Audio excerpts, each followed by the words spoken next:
नमस्कार. दैनिक प्रभात कार्यालयामध्ये गणेश लाड आपलं स्वागत आहे. आपण काही दिवसापासून ITRच्या माध्यमातून पाठपुरावा करत होतात. काही अधिकाऱ्यांचे जे काही प्रश्न आहेत ते जनतेसमोर मांडत होतात आणि त्या माध्यमातून तुम्ही जी माहिती मिळवली त्यानंतर आपण महानगरपालिकेला मुख्यालयासमोर 24 फेब्रुवारीला उपोषण करणार अशी एक हाक दिली होती आणि या माध्यमातून आता जनतेला काय सांगाल आणि तुमचे कुठचे प्रश्न आहेत महानगरपालिकेसमोर आणि कशा संदर्भात तुम्ही उपोषणाला बसणार आहे? पहिली मेन गोष्ट, सर्वप्रथम दैनिक प्रभात समाचारचे गोलम साहेबांचे विशेष आभार की आपण माझ्या उपोषणाची दखल घेतल्याबद्दल. मी हात दिलेली नाही तर मी प्रॅक्टिकलरित्या येत्या 24 तारखेला उपोषणाला बसणारच आहे. 21 मागण्या माझ्या आहे. आता जे मोहन सनके हे जे करप्टेड अधिकाऱ्यांची जी काही व्हिडिओ व्हायरल झाली, ऍक्च्युली त्याला बडतर्फ करा, निलंबित नाही तर त्याला बडतर्फ करा ही माझी मागणी गेले 6 महिन्यापासून मी पाठपुरावा करत आहे. संपूर्ण महाराष्ट्र शासनाच्या वरिष्ठ स्तरावरती आपले कोर्टाचे चीफ जस्टिस पासून लोकायुक्तांपासून सर्वांकडे मी पाठपुरावा केलेला आहे. तक्रारी आहे, माझ्याकडे एव्हिडन्स आहे. हे तुम्ही ह्या तक्रारीमध्ये मी काही सर्च जोडलेला आहे पुरावे म्हणून. हा मोहन सनकेची मी थोडक्यात तुम्हाला माहिती देतो. आज तुमच्या व्हिडिओच्या माध्यमातून मी तुम्हाला सांगतो की हा मोहन सनके जो आहे तो मोहन सनके हा एक करप्टेड आहे आणि त्याला आताची नाही पाली तुटलेली. तर हा ज्या वेळेला तो गव्हर्नमेंट मध्ये सर्व्हिसला लागला, ज्या वेळेला तो नगर परिषद मध्ये होता, विरार नगर परिषद मध्ये, आणि तो ग्रामपंचायत जी आपली कुंभोली ग्रामपंचायत आहे त्या कुंभोली ग्रामपंचायत मध्ये एकाच ठिकाणी दोन्ही ठिकाणी सर्व्हिस केलेली आहे. आणि त्यावेळेला 1997चा मी काळ जो पाहिला तेव्हापासूनचा त्यांनी शासनाचा वेतन आयोग जे काय आहे 7वा 6वा काय जे काही त्या सर्वांचा त्यांनी लाभ घेतलेला आहे. त्यांनी अक्षरशः शासनाची फसवणूक केलेल्याची तक्रार आम्ही ह्या आधी सुद्धा केलेली आहे, पण त्याची दखल घेतली नाही. त्यामध्ये जर तुम्हाला खरं सांगायला गेलो की मोहन सनकेची आम्ही जर RTI माध्यमातून आणि विविध माध्यमातून जर आम्ही त्याची ही माहिती घेतली, त्या माहितीमध्ये आमच्या निष्पन्नास असं आलं की मोहन सनकेची विभागीय चौकशी सुरू आहे. अजून त्याचे पुरावे मी तुम्हाला दाखवतो. हे त्याचे पुरावे. मग त्याची विभागीय चौकशी सुरू असताना त्याला पदोन्नती कुठच्या बेसवर दिली? सहाय्यक आयुक्त म्हणून. जर नियम सांगतात की एखाद्या कर्मचाऱ्याची विभागीय चौकशी सुरू असताना त्याला कुठल्याही प्रकारची पदोन्नती देण्यात येऊ नये. उलट त्याच्या सर्व्हिस बुकाची सुद्धा नोंद नाहीये की त्याला 3-4 वेळा, आणि तो 3 ते 4 वेळा निलंबित झालाय. हे विधानसभेमध्ये तारांकित प्रश्नामध्ये माहिती पडलेलं आहे. मग आता काय सांगाल की आणि असा जो मोहन सनके जो आहे ह्यांनी पहिलाही सुद्धा स्टीम ऑपरेशन झालेलं होतं. त्यांनी की आशिष पाटील अतिरिक्त आयुक्त होते तेव्हाही सुद्धा त्यांच्या की वरिष्ठांच्या मर्जीने आम्ही पैसे हे करतो, आताही सुद्धा तेच त्यांनी केलं. मग हा असा अधिकारी तुम्हाला कुठच्या अँगलनी पब्लिक सर्वंट म्हणून, लोकसेवक म्हणून तुम्हाला बसणं तिथे योग्यतेचं वाटतं? हा असा अधिकाऱ्याला तुम्ही बडतर्फ का नाही करत? जर आम्ही शासनाला एवढे सर्व पुरावे देऊन सुद्धा, आणि वरिष्ठ लोक सांगतात आहे की ह्याच्यावर चौकशी करून कारवाई करून अहवाल तुर्तास सादर करा, ही मुख्यमंत्री सचिवालयाची ऑर्डर आहे. ते पत्र महानगरपालिकेत प्राप्त झालं का? तुम्ही प्राप्त झालेलंच आहे, त्यांच्या निर्देशनात आणलेलं आहे. अहो, त्यांना स्वतः आयुक्त म्हणजे हे मुख्य आस्थापना विभागाचे जे मेन अधिकारी जे आहे सदानंद पुरव साहेब किंवा इतर, हे का कारवाई करत नाही मला ते समजलं नाही. बघा, हे मोहन सनकेचं हे मुख्यमंत्री सचिवालयाचं पत्र आहे. मुख्यमंत्री सचिवालयाचं पत्र आहे. इथे त्यांनी सांगितलेले आहे की नियमाप्रमाणे त्वरित कारवाई करून अर्जदाराला परस्पर कळविण्यात यावे आणि त्याची एक प्रत विभागीय आयुक्त कार्यालय, मुख्यमंत्री सचिवालय, कोकण भवन यांना विनाविलंब पाठविण्यात यावे. हे कधी पत्र प्राप्त झालंय सर? हे 19/11/2024. आज 2रा वर्ष लागला तरीही त्याच्यावरती कुठली कारवाई केली ही माहिती पडत नाही. म्हणून आज उपोषणाला बसण्याचं कारण म्हणजे की ही जी क्लिप व्हायरल झाली आहे पैसे घेतानाची, ते तर बरं अतिशय बरोबर चांगलं झालं ज्या आपल्या पत्रकार माध्यमातून, सर्व प्रसार माध्यमातून ही जी क्लिप व्हायरल झाली तो एक साबित पुरावा झाला आणि त्याच्यानंतर तो निलंबित न होता हा असा अधिकारी आम्हाला सेवेतच नको आहे. ह्याला बडतफर करून ह्याच्यावर आता अँटी करप्शन प्रमाणे आयुक्तांनी शिफारस करावी, ह्याच्यावर गुन्हे दाखल करायची. आणि अतिरिक्त आयुक्त रमेश मनाले, अजित मुटे, सदानंद पुरव. पहिली मेन गोष्ट, रमेश मनाले यांना अतिरिक्त आयुक्तांना वसई विरार शहर महानगरपालिका त्यांच्या मूळ आस्थापनाला पाठवा. कारण त्यांच्या एवढ्या मोठ्या प्रमाणात तक्रारी प्राप्त झाल्या. आज शासकीय कर्मचारी बदलीचे विनियम त्याच्यामध्ये तरतूद आहे की जर एका कर्मचाऱ्याच्या विरोधात जास्त तक्रारी प्राप्त झाल्या तर त्याची त्वरित बदली करण्यात येते, त्याचा आढावा घेऊ. मग त्याचा आढावा का नाही घेतला जात आहे? आज एवढ्या सर्व मोठ्या प्रमाणात पत्रकार बोलत आहे, आज सर्व सामाजिक कार्यकर्ते बोलत आहे, आज मला उपोषण करण्याची वेळ येते कायदे असताना, नियम असताना सुद्धा. मग ह्या सर्व प्रकरणी का? आणि दुसरी मेन गोष्ट, ज्या इथल्या जे नागरिक आहेत, आज तुम्ही घोलम साहेब स्वतः बघतात की एखाद्या कर्मचारी जो वर्षानुवर्ष त्याच पदावर बसलेले आहे, मुख्य आस्थापना विभागाचं रेकॉर्ड बघा, त्या आस्थापना विभागामध्ये कर्मचाऱ्यांच्या बदली केल्या जातात अख्ख्या वसई विरार शहर महानगरपालिका, पण त्याच आस्थापना विभागामध्ये वर्षानुवर्ष कर्मचारी बसलेले आहेत. मग त्या सर्व कर्मचाऱ्यांच्या बदल्या करा, त्यांना दुसऱ्या पण प्रशासकीय कामाचा अनुभव येऊन दे. तुमच्या चॅनल मार्फत मी वसई विरार शहर महानगरपालिकेला विनंती करतोय. आता पुन्हा अर्ज तर दिलेलाच आहे. त्याच्यानंतर जेवढे हे ठेका कर्मचारी आहे, हे मदमस्तकलेले, हे ठेका कर्मचारी हे अतिशय प्रमाणे एवढे मस्तकलेले की तुम्ही बघता की तीनदा ठेका कर्मचारी अभियंताला यांनी कामावरून काढलं, परत कामावर घेतलं. काही जणांना विनाकारण त्यांनी घरी बसवलं, आज त्यांची कामं चांगली असताना सुद्धा. मग अशाची जसे सरकारी अधिकाऱ्यांची एखाद्या सेवा पुस्तक ठेवली जाते, तशाच एका ठेका कर्मचारीच्या, अस्थायी कर्मचाऱ्याची महाराष्ट्र नागरिक सेवा सर्वसाधारण शर्ती नियम 1981 प्रकरण 4 प्रमाणे त्यांचे सेवापट त्यांनी ठेवले पाहिजे. हे बंधनकारक आहे, पण तेही सेवा पुस्तक हे ठेवत नाही. कित्येक शासकीय अधिकाऱ्यांच्या आम्हाला त्यांच्या सेवा पुस्तिकामध्येही सुद्धा नोंद दिसलेल्या नाही. विशेष बाब आज तुमच्या चॅनलच्या मार्फत मी सर्वांना सांगू इच्छितो, वसई विरारकरांना, या भारतातील सर्व नागरिकांना, की वसई विरार शहर महानगरपालिकेने यांनी सर्व कायद्याचे 3-13 लावून ठेवलेले. यांच्या मनाला वाटेल तसा यांनी बोरवर कारभार सुरू केलेला आहे. आज मी तुम्हाला दावेशीर सांगतो, मोहन संखे, गणेश पाटील, इतर जे काही अधिकारी आहेत त्यांच्या सेवा पुस्तिका मागवा. त्यांच्या सेवा पुस्तिकाच्या पानामध्ये महाराष्ट्र नागरिक सेवा शर्तीच्या नियम 1981 नियम 39 प्रमाणे त्यांच्या सेवेमध्ये, सेवा पुस्तिकामध्ये त्यांना निलंबित कधी केले, त्यांना निलंबित कधी केले, त्यांना पदोन्नती कधी दिली, त्यांना कधी हे केलं, ह्याच्या वाईट गोष्टी सोडा, निदान चांगल्या गोष्टीची सुद्धा त्यांच्या सेवा पुस्तिकामध्ये नोंद केलेली नाहीये. असे हे सर्व भ्रष्टाचार झालेले आहे. मी स्वतः सांगतो, तुम्ही सेवा पुस्तिका मागवा सर्वांनी, होऊन दे, यांना जरा अक्कल घडून दे. मी लोकायुक्तांकडे पण मागणी केली, पण त्याचेही सुद्धा ह्या लोकांनी काही हे केलेलं नाहीये. 9वी माझी मागणी अशी आहे की माहितीचा अधिकार जो कायदा आहे त्याच्याप्रमाणे राज्य माहिती आयोगाने 1584/2019 अपील केअर क्रमांकामध्ये ऑर्डर दिलेली होती की वर्ग 2 चे अधिकारी तात्काळ नियुक्ती करा. आता ह्याच्यामध्ये उपविभागीय स्तरावर म्हणजे उपायुक्त लेवलचा जनमाहिती अधिकारी पाहिजे, ऍडिशनल अतिरिक्त आयुक्त हा त्याच्यामध्ये प्रथम अपील अधिकारी पाहिजे. पण तसं न करता यांनी वरिष्ठ लिपिक बी दिले होते, म्हणून ह्यांनी सांगितलं की सहाय्यक आयुक्त किंवा अधीक्षक लेवलचा जनमाहिती अधिकारी करा.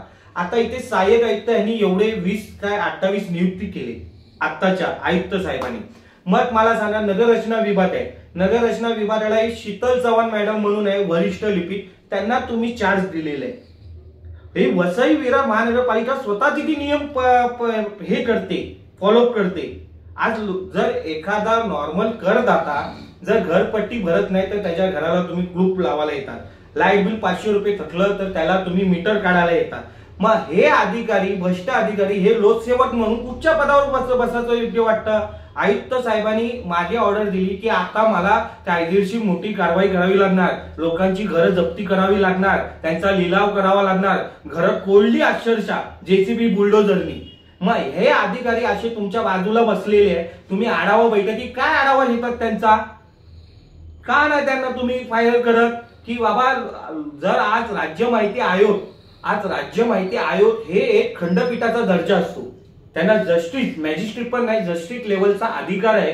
ते जिल्हाधिकाऱ्याला मुख्य सचिवालयाही सुद्धा राज्याच्या आदेश देऊ शकतात, त्यांना तेवढी ऑथॉरिटी असेल. मग त्यांच्या आदेशाला कैऱ्याची टोपली दाखवण्याचं काम वसई विरार शहर महानगरपालिका आयुक्त करतात का? हा सर्वसामान्य भारतीय नागरिक म्हणून मला प्रश्न पडलेला आहे. त्यामुळे ह्याच्यामध्ये ही मागणी ही जनतेसाठीच आहे. दुसरी मागणी माझी अशी आहे की तुमच्या माहितीप्रमाणे ई सेवा आज शासनाचं परिपत्रक आहे, सर्व ऑनलाईन दस्तऐवज करा. सर्व जेवढे आज माझ्यासारख्या सर्वसामान्य मी आज 6 महिने पाठपुरावा करतोय. आज जर 6 महिने पाठपुरावा करूनही देखील जर मला माझ्या तक्रारीवर काय कारवाई केली ह्याचं मला जर उत्तर भेटत नसेल, म्हणून आज मला पर्याय म्हणून उपोषणाला बसावं लागतंय.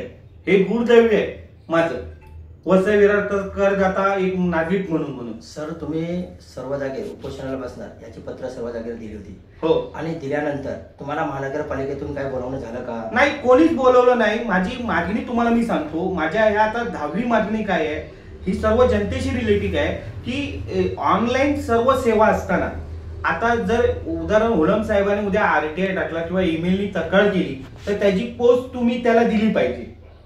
हे कायदेशीर बंधनकारक आहे. या बाबतीत महाराष्ट्र शासनाने निर्देश दिलेले आहे, पण हे लोक देत नाही. त्यामुळे कारवाई कुठल्याही प्रकारची केली जात नाही. एक RTI सारखा एवढा प्रभावशाली कायदा त्याच्या सेक्शन 4 मध्ये तरतूदीप्रमाणे त्याची कार्यरचना लावली पाहिजे, पण हेही पुढे दिसली जात नाहीये.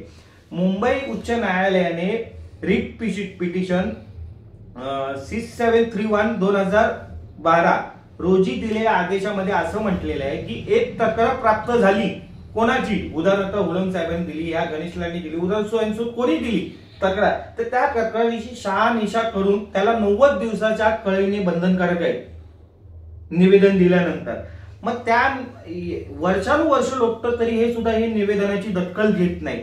ती मागणी केली आहे ती हायकोर्टाच्या आदेशाप्रमाणे आणि शासन परिपत्र पण निर्देश दिलेले. शासनाने त्यांना 2013 रोजी ह्या बाबतीत हायकोर्टाच्या जजमेंटनुसार त्यांनी निर्देश दिले की तुम्ही सर्वांनी असं असं करा. राज्यातल्या सर्व महानगरपालिका, जिल्हा परिषद, जिल्हा अधिकारी सर्वांना ऑर्डर केल्या, पण त्याचे पालन होताना दिसत नाही आपल्या महानगरपालिकेत. लोकसेवा हमीचा कायदा आहे, त्याच्यामध्ये लोकसेवा हमी कायद्याने असं सांगितलंय की हा इथे तक्ता आहे माझ्याकडे, आत्ताचा 2025चा आत्ताचा परिपत्रक आहे 2024चा 27 नोव्हेंबर 2024. त्याला 2-3 महिने झाले असतील. त्याची अंमलबजावणी आपल्या महानगरपालिकेत दिसत नाही. रस्त्यावरील खड्डे बुजवणे पुरावासह अर्जदार उदाहरण जिओ टॅगचे फोटो जर दिले तर स्थानिक स्तरावर निश्चित केलेले 5 दिवस तेवढेच दिवस त्यांनी द्यायचे. 5 दिवसाच्या आत तो रस्त्याचा खड्डा बुजला पाहिजे. नाही बुजवलं तर अधिकारी म्हणून जनमाहिती सहाय्यक आयुक्त, प्रथम अपील अधिकारी म्हणून उपायुक्त आणि द्वितीय अपील अधिकारी म्हणून महानगरपालिकेचे आयुक्त हे स्वतः तिथे असले पाहिजे. त्यांनी त्याचे काम करून दिलं पाहिजे. गटारावरील झाकणे हे स्थानिक स्तरावर 5 दिवसात केले पाहिजे. त्याची दखल सहाय्यक आयुक्त, जनमाहिती PIO म्हणून उपायुक्त, त्याचे वरिष्ठ म्हणून त्याचे महानगरपालिकेचे आयुक्त. शहरात स्वच्छता ठेवणे मुख्य विषय. शहरात स्वच्छता ठेवणे स्थानिक स्तरावर एका दिवसात हे निपटारा झाला पाहिजे. आज शहरामध्ये एवढी घाण पसरलेली आहे, एवढे लोक तक्रारी करतात, त्याच्यावर तुम्ही काय कारवाई केली? आज हे एवढं चांगले ऑर्डर जर शासन निर्देश देत असतील आणि जर तुम्ही कारवाई करत नसतात, मग आम्ही काय करावं वसई विरारकरांनी? मग साहेब, आता तुम्ही काय सांगाल की आतापर्यंत ह्या असेच कामं जर चालत असतील? दुसरी एक गोष्ट साहेब तुमच्या मार्फत मी सांगू इच्छितो की आपल्या राज्यामध्ये आता महत्वाचा विषय की एवढ्या पत्रकारांवर हल्ले झाले. साहेब तुम्ही स्वतः पत्रकार संघाने किती हे दिले, लेटर दिले. आपल्या राज्यात MPDA ऍक्ट हा कायदा लागू आहे. हा कायदा NPDA ऍक्ट हा कायदा एवढा प्रभावीशाली आहे, तो 1981 चा कायदा आहे, तेव्हापासून लागू आहे. त्या कायद्याअंतर्गत जर त्याच्यामध्ये त्याच्या सेक्शन मध्ये पण मी दिलेले आहे, हे अधिकारी मानत नाही आहे, पण कायद्यामध्ये तरतूद आहे, माझ्याकडे पुरावा आहे. कलम 2 वाक्य कलम 6 मध्ये तरतुदीप्रमाणे जर एखादा अनधिकृत बांधकाम मोठ्या प्रमाणात करत असेल, आज एक बिल्डर जो चाळी बांधून तो बिल्डिंग बांधतो, बंगले बांधतो आणि आज करोडो कोटी रुपये कमवून आज इथल्या पत्रकारांना, इथल्या सामाजिक कार्यकर्ता, सामाजिक कार्यकर्ते सोडावं, अधिकाऱ्यांनाही सुद्धा तिथींदा झोपटले कुत्र्यासारखं कपडे काढून, अशा शब्दात बोललं तरी हरकत नाही. आज एवढं तुम्हाला मागलेलं आहे तरी तुम्ही त्यांच्यावर असे गुन्हे का नाही दाखल करत NPDA ऍक्ट साठी? आज एवढ्या तो हजरत ते हे बाकी असे 4-5 जण, मी 5-6 जणांची नावं दिलेली आहे. ह्या हाजी नायडू सारखे हे असे सर्व जे माफी आहे, हे बांधकाम करत आहे, आज ह्यांच्यावर तुम्ही का नाही गुन्हे दाखल करत? ह्यांच्यावरती कोणाचा दबाव आहे का? दबाव हे प्रशासनाला करायचीच इच्छा नाहीये आज, म्हणून हे मला ही उपोषणाची पाळी येते. कारण हे बघा ना, हे अर्ज एवढ्याना सर्वांना दिलेले आहे मी,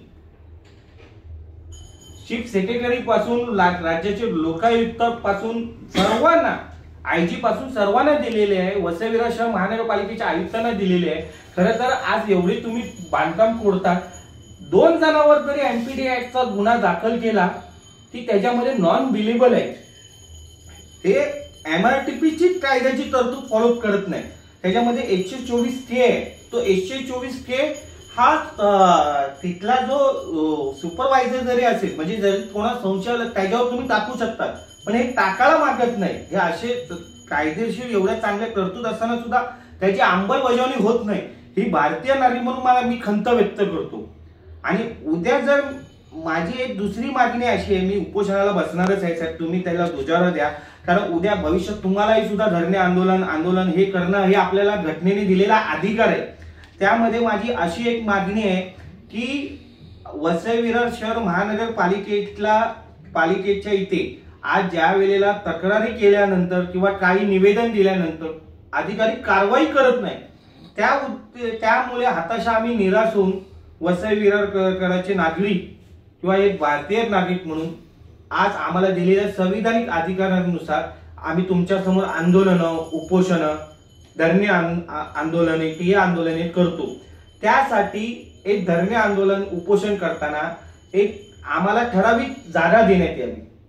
जसं आज महापालिकेमध्ये आयुक्तांनी पत्रकारांसाठी, विविध नागरिकांसाठी आणि इतर आता सभापती, नगरसेवक जसे होतील त्यांना तुम्ही जर कॅबिन देतात बसायला, एक जागा देतात, तर एक सभा मंडप चौतरा बांधून द्यायला काय हरकत आहे? आज तो तुमचा करदाता आहे, त्या करदात्याच्या जीवावर तुम्ही सर्व तुमची महानगरपालिका चालते. मग अशा ठिकाणी एक सभा मंडप चौतरा बांधून द्या, तुम्ही जागा द्या, तिथे लाईट पाण्याची सोय करा आणि त्याचे चार्जेस द्या, फुटत देऊ नका. त्याचे जे काय चार्जेस, तो मी समजा उद्या 5-6 दिवस बसलो किंवा अजून दुसरा 5-6 दिवस बसला तर त्याचे रिस्टर जे काही चार्जेस असतील ते चार्जेस तुम्ही घ्या, पण त्याला लाईट पाण्याची सुविधा तरी द्या. आज एवढ्या घाणेरड्या वातावरणामध्ये, प्रदूषणाच्या वातावरणामध्ये तो तिथे उपोषणाला बसतोय. तो कशासाठी बसतोय? तो मागणी मागतोय की बाबा मला ह्या सुविधा पाहिजे, त्या सुविधा तुम्ही देत नाही, हे कायदेशीर काम आहे ते तुम्ही करत नाही, आणि त्याच्यासाठी तो उपोषणाला बसतोय, त्याच्यासाठी तो आंदोलनाला बसतोय, तिथे धरणे आंदोलन, आणि त्याला तुम्ही जागा देत नाही, त्याला तुम्ही उन्हात बसवतात.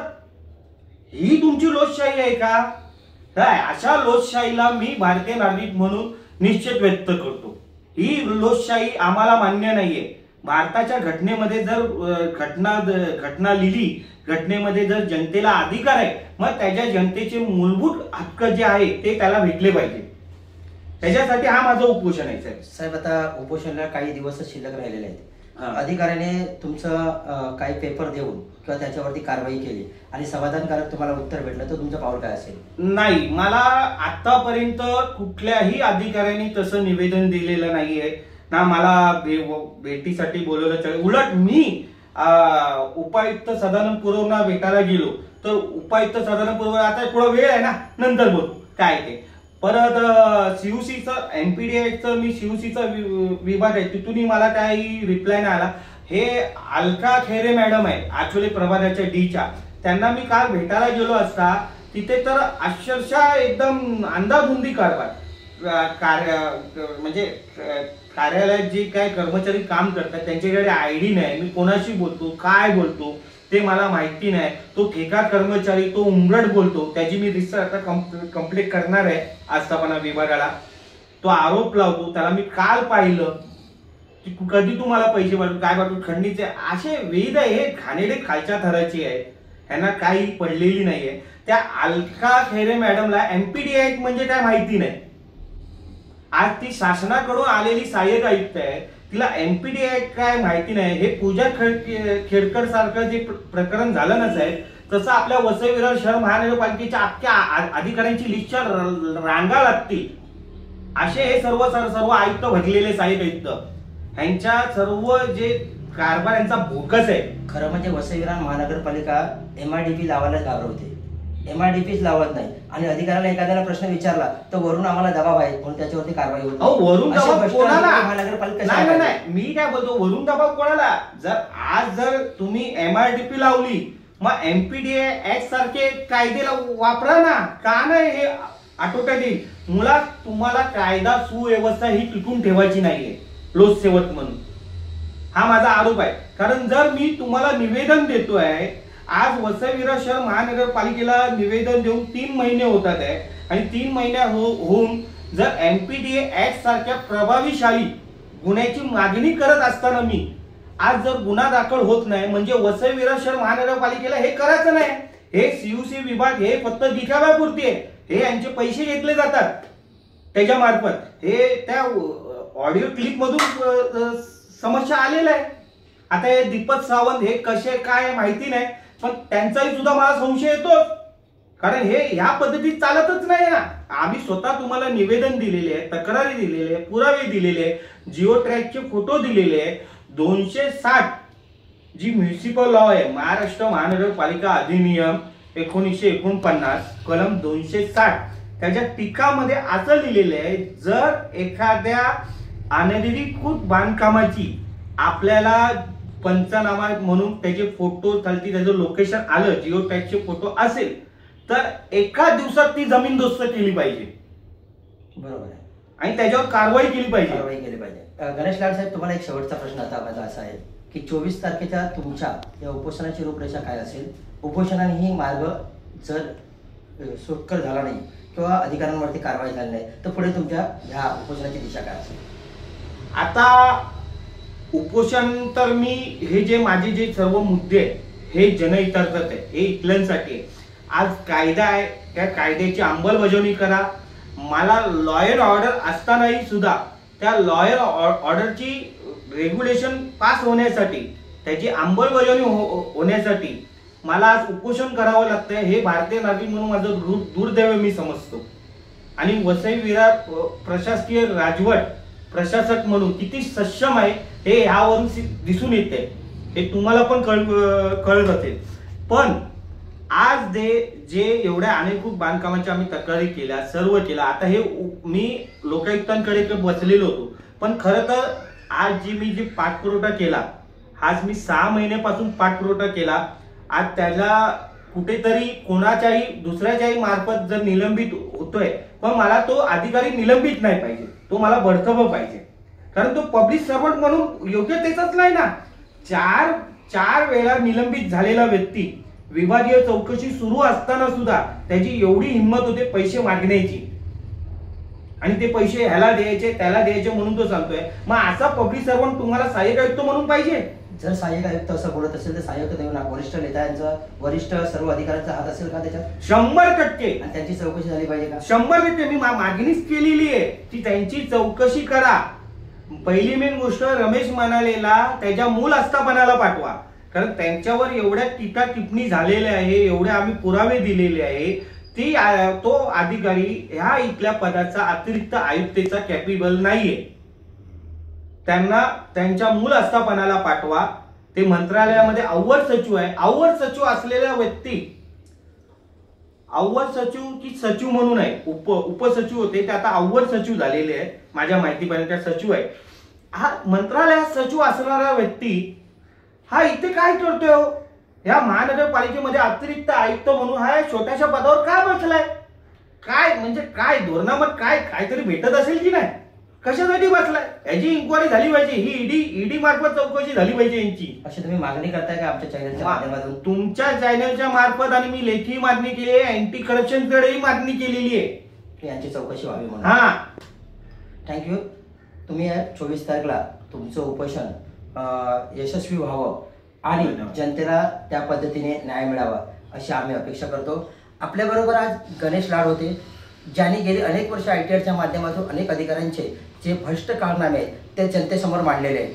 परंतु असे भ्रष्ट अधिकारी त्यांना खाली कामातून थोडे दिवस निलंबित केलं जातं, परत काय कुठचा तरी JR वापरून किंवा कुठचा तरी समस्या सांगून त्यांना परत कामावरती आणलं जातं आणि परत त्यांचे काळे धंदे चालू आहेत. आता 41 बिल्डिंगचा जो प्रश्न आहे, ज्यावेळी 2009 पासून हे बांधकाम चालू होतं आणि त्यावेळी फक्त बिल्डरांवरती जर कारवाई होत असेल, मग त्यावेळी तिथे प्रभारी आयुक्त जे होते, सहआयुक्त होते, उपआयुक्त होते, आयुक्त होते, यांच्यावरती कारवाई का नाही? जे बेघर होण्याची वेळ वसईविरार नालासोपाऱ्यातील अनेक म्हणजे 2000 कुटुंबांवरती येणार आहे, ह्याला सर्वस्वी कारणीभूत हे अधिकारी आहेत. आणि गणेश लाड जे उपोषणामध्ये जे मांडलेले मुद्दे आहेत आणि आयुक्त किंवा वरिष्ठ अधिकाऱ्यांनी ह्यावरती जर चौकशी करून योग्य पद्धतीची कायद्याची अंमलबजावणी केली तर वसईविरार महानगरपालिकेच्या ह्या क्षेत्रामधील असे लोकांना सामोरं जाणार नाही. एखादा सर्वसामान्य माणूस जर घरपट्टी भरत नसेल तर घरात त्याला कोंबून पण अशी उदाहरणं आहेत की त्याला लॉक मारलेला आहे. मात्र ह्या गोष्टीसाठी त्यांना कारवाई करायला तयार आहे. अनेक गोष्टीवरती पैशाची उधळण करायला तयार आहे. परंतु जे खरोखरच काळाची गरज आहे, नागरी सुविधांची गरज आहे, पाण्याची गरज आहे, नागरिकांना ज्या गोष्टींची गरज आहे, करदात्याला ज्या गोष्टी सामोरे गेलं पाहिजे ह्या गोष्टीला महानगरपालिका जात नाही. मुळात म्हणजे महानगरपालिकेला एखादा सर्वसामान्य माणूस जरी भेटायला गेला तरी त्याचा द्वारपाल जिथे आहे, जो आमचा वॉचमॅन आहे, जो रक्षक आहे, तो सांगतो की साहेबांनी सांगितलं भेटायला आता वेळ नाही. म्हणजे ह्या महानगरपालिकेतल्या अधिकाऱ्यांना जे प्रशासन असल्यापासून थोडी मस्तावल्यासारखी ही महानगरपालिका झाली. ही जोपर्यंत त्यांचं डोकं ठिकाणावर येत नाही आणि फक्त त्यांना दिलेला पगार, या पगारामध्ये जोपर्यंत समाधान वाढत नाही, कारण वसई विरार महानगरपालिकेत जे अधिकारी आहेत ते इथून जायला मागत नाही, म्हणजे नक्कीच ह्या महानगरपालिकेमध्ये काहीतरी दडलेलं आहे आणि हे गुढ लोकांसमोर तर मोठ्या प्रमाणात आलं पाहिजे. त्याच्या ED CD जे काय ते चौकशी मुख्यमंत्र्यांनी लावावं आणि ह्या उपोषणाच्या माध्यमातून जनतेसमोर खरं वसई विरार शहर महानगरपालिका चाललेला आहे, भ्रष्टाचार आहे, तो उघड करावा. जय हिंद, जय महाराष्ट्र. थँक्यू.